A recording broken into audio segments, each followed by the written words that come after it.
Ողջույն։ Երեք քաղաքացի զրուցում բանավիճում էին եւ ինձ տեսնելով կարծիքս հարցրին ադրբեջանցիների Հայաստանում հնարավոր բնակեցման վերաբերյալ։ Իմ կարծիքը հետեւյալն էր. Նիկոլից սպասում եմ ամեն ինչ, ու հատկապես ինչը որ հերքում է շատ ջիգյարով։ Համոզված եմ, որ հենց դա էլ տեղի կունենա։ Երեք քաղաքացուց երկուսը ինձ հետ համամիտ էին եւ նույնը բացատրում էին իրենց նիկոլական ընկերոջը։ Սա ասում է բանպասանքներ են։ Նիկոլն է երաշխավորել, որ ադրբեջանցիներ չեն գալու Հայաստանում բնակվեն։ Երեքից ծիծաղն էլ եկավ այդ խոսքից։ Ինքն էլ սկսեց ծիծաղել։ Այն մեկն ասում է, այն տարի, որ Նիկոլին մոտեցար բան խնդրեցիր, ինքն էլ խոստացավ, արեց, պատասխանում է ցավոտ տեղիս կպար։ Ասում է, բա որ քո այդ մետիկա պրոբլեմը խոստացավ խափեց, բա Ալիևի պրոբլեմը կլուծի։ Ընդամենը մի քանի օր առաջ Նախիջևանում տեղի ունեցավ վերադարձ դեպի Արևմտյան Ադրբեջան կոնֆերանս փառատոն։ Կազմակերպվել էր պետական մակարդակով։ Պահանջում էին Հայաստանի հետ բանակցությունների մեջ ներառել ադրբեջանցիների Հայաստանում բնակեցները։ Դրել էին Հայաստանի քարտեզի մակետը, մարզերը ադրբեջաներենով։ Հայաստանի կառավարությունից ոչ մի արձագանք չի եղել, իսկ այսօր միայն լրագրողների պնդմամբ Նիկոլը արձագանքում է, եւ գիտեք ոնց։ Մեղադրելով Հայաստանին։ Լսենք դրան։ Քանի ազգային ժողովի օրինակ դահլիճում դրված են Ղարաբաղի դրոշներ, քանի այդ խոսույթը Հայաստանի Հանրապետությունում շարունակվում է, այդ հայլայն ձևով դա շարունակվելու է, դա ընդամենը մեկը մյուսին պայմանավորող գործոն է։ Եթե ադրբեջանցիներին հարցնեք, նրանք այս արդարացումը չեն տա։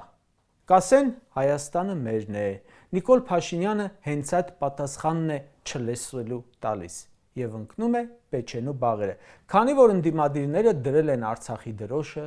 քանի որ Դաշնակցությունը Սփյուռքում կազմակերպում է քննարկումներ եւ այլն։ Այն որ ասում են ջայլամի քաղաքականություն, դա բնավ չի նշանակում, որ ջայլամը մտել է քաղաքականության մեջ, բայց նշանակում է, որ որոշները արհամարում են վտանգները, ջայլամի պես գլուխը թաքցնելով մտածում են, որ մարմինն էլ չի երևա։ Ադրբեջանցիներն ասում են Հայաստանն իրենց պապենական հողն է։ Այ սրան արձագանք չի տալիս Հայաստանի կառավարությունը։ Էկրանին հենց այդ Նախիջևանում տեղի ունեցած այդ փառատոն կոչվածից են կադրերը։ Սա ընդամենը արցախցիների իրենց հայրենիք վերադարձը միավորում է ադրբեջանցիների Հայաստան գալու թեմային։ Արցախցիների վերադարձի թեման ԿՊ-ն չի զարգացնում, այլ ընդդիմադիրները, չնայած որ պետք է իշխանությունը աներ։ Արցախցիներն են այդ թեման զարգացնում, բազմաթիվ հանրային գործիչներ։ Խորհրդարանում Արցախի դրոշները իշխանությունը չի տեղադրել, տեղադրել են ընդդիմադիր падգամավորները։ Ավելին, Հայաստանի իշխանությունը այս ամենին հակադարձում է Ադրբեջանից ավելի ուժգին, իսկ ահա ադրբեջանցիների վերադարձի այսպես կոչված Արևմտյան Ադրբեջանի թեման քննարկում է Ադրբեջանի կառավարությունը, Իլհամ Ալիևը, նրա աշխատակազմն է ֆինանսավորում։ Հայաստանում արցախցիների քննարկմանը դահլիճ չեն տրամադրում, իսկ այնտեղ Ալիևն է կազմակերպում։ Արևմտյան Ադրբեջանի մասին փառատոներին ելույթ են ունենում Միլի Մեջլիսի փոխխոսնակը։ Այստեղ Արցախի վերաբերյալ քննարկումներին տեսել եք Ռուբինյանի մասնակցությունը։ Այնտեղ ելույթ է ունենում նախագահի գրասենյակի ներկայացուցիչը, դրանց կրթության նախարարը։ Դուք այստեղ արցախցիների վերադարձի կոնֆերանսներին տեսել եք Ժաննա Անդրեասյանի ներկայությունը, ու որ պաշտպանի այդ թեզը։ Եվ ուրեմն ձեզ վստահաբար կարող եք հիմարացնել, ժողովրդին ոչ։ Այն օրն էլ ասում էր Արցախի դրոշը պատերազմի սպառնալիք է։ Որևէ անգամ լսել եք Ալիևն ասի Արևմտյան Ադրբեջան թեզից մի խոսեք։ Պատերազմի սպառնալիք է։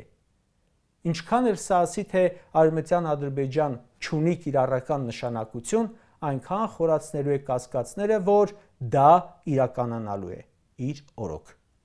Որովհետև չնայած սրանց հերքումներին, նրանք միլիարդավոր մանատներ են ծախսում, կազմակերպչական աշխատանք են տանում եւ մտցնում են արդեն միջազգային իրավական օրակարգ։ Մի բան, որը սա չի անում արցախցիների վերադարձի մասով։ Չնայած որ նրանց արցախցիների վերադարձի իրավունքը պաշտպանված է միջազգայինորեն։ Բաքվի նպատակը միայն ներքին լսարանի համար քարոզչություն իրականացնելը չէ։ Խնդիրը միջազգային շրջանառության մեջ այդ եզրույթը մտցնելն է, որպեսզի ժամանակի ընթացքում այն վերածվի քաղաքական պահանջի, հետո բանակցային պահանջի, հետո ճնշման գործիքի,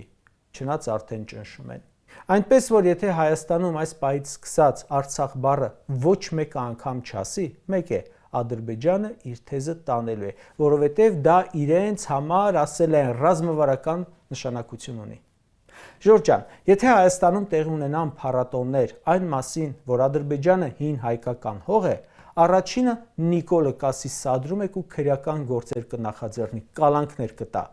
Այնտեղ Բաքվում ամեն օր կազմակերպում են միջոցառումներ ու ասում, թե Հայաստանը իրենց հողն է։ Հայաստանի իշխանությունը կենթանության նշան ցույց չտալիս։ Հունիսի 20-ը փախստականների համաշխարհային օրն է։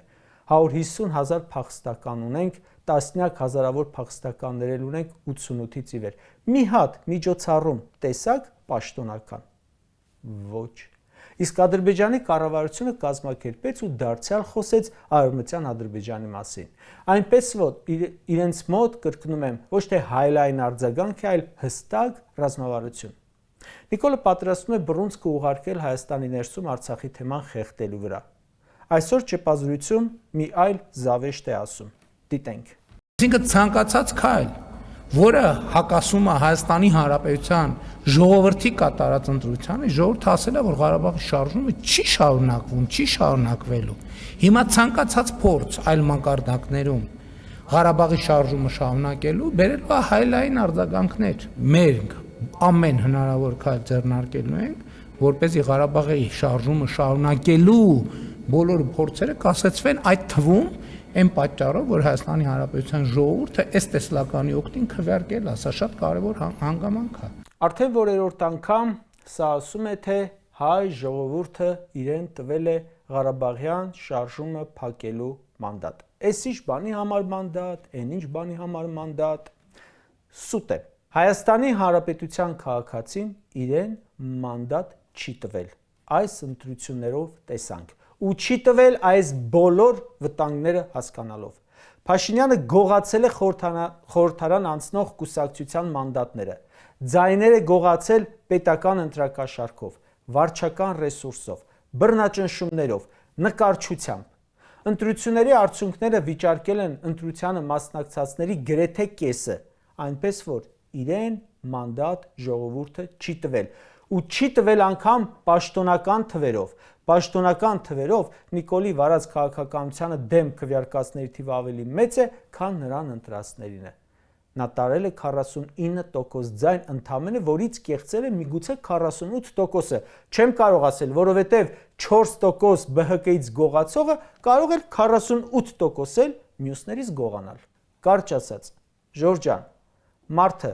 որ 2018-ին ասում էր սուտ են ասում, թե եկել եմ Արցախը հանձնեմ, բայց հանձնեց, նույնն էլ հիմա է ասում։ Սուտ են ասում, թե Արևմտյան Ադրբեջան է լինելու, ուրեմն վստահաբար տանելու է դրան։ Մենք կարծում եմ չպետք է մեզ հետաքրքրի, թե ինչպես է արդարանում Փաշինյանը։ Նա Հայաստանը դարձնում է Արևմտյան Ադրբեջան։ Մենք պետք է խոսենք, թե ինչպես է ժողովուրդը դրան հակազդելու։ Այլապես ինչպես երգում էին Արցախի հանձնումը, բայց դա համարեցին միակ փրկություն, այս դեպքում էլ Հայաստանը միակ փրկություն կհամարեն ադրբեջանցիների գալը։ Ադրբեջանն արդեն սկսել է Արևմտյան Ադրբեջան օպերացիայի ագրեսիվ փուլը, որովհետև հստակ գիտի, Երևանում նստած է մարդ, ով սեփական աթոռը պահելու համար ամեն ինչի պատրաստ է։